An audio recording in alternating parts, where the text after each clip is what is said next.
In this artifact, I use assessment data to inform and guide instruction based on individual student needs. In my analysis, I used Google Sheets and Canva to collect and graph data on mean, median, mode, and proficiency levels for students with disabilities and Black students. I compared the performance of Black students to our school improvement goals. Based on the findings, I adjusted my instruction by implementing additional supports like online message boards and small group discussions, incorporating formative assessments and the think, pair, share method.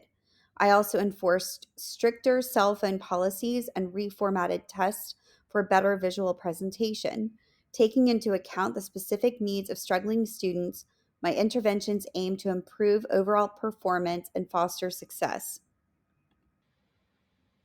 The artifact includes visual representations of the mean, median, and mode of test scores, as well as the number of students with disabilities who did and did not show proficiency on the summative assessment. Additionally, it presents data on the performance of Black students on the assessment in comparison to the school's improvement goals. The process I used to collect data was that I collected data and graphed the data using Google Sheets.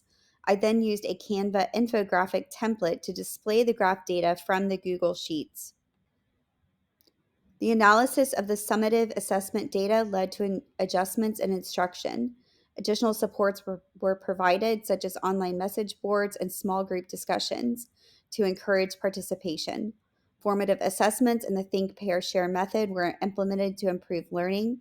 Stricter cell phone policy enforcement and reformatting tests were introduced. The specific needs of students who struggled, including those with disabilities and Black students, were taken into account. These targeted interventions aim to address the identified challenges and improve student performance. In this artifact, I use assessment data to guide progress and communicate with students, parents, and education stakeholders to build student self direction. In my analysis, I use digital tools to help students reflect on their learning data and set improvement goals. We discussed the effectiveness of educational games like Kahoot, Bamboozle, and Book It, and the benefits of taking notes in small groups using guided sheets. We addressed the issue of cell phone distraction and emphasized the importance of monitoring it closely. Tutorial options and the significance of passing Bio 1 for graduation were also highlighted. The artifact included graph data and an infographic template to demonstrate how data informed instructional adjustments and was shared with students and parents. It also provided personal reflections on the analysis process and supporting student reflection.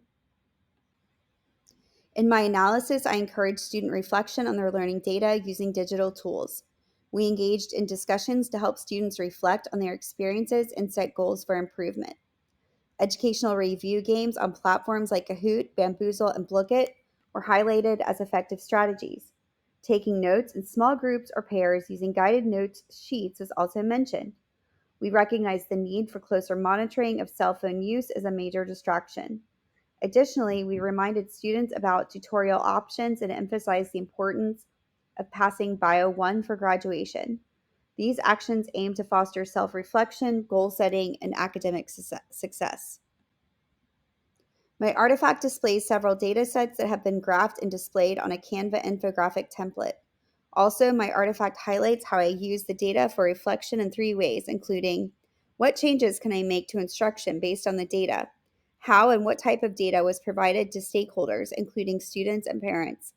And a final reflection on how I reflected on the data as well as how I supported my students in their reflection process.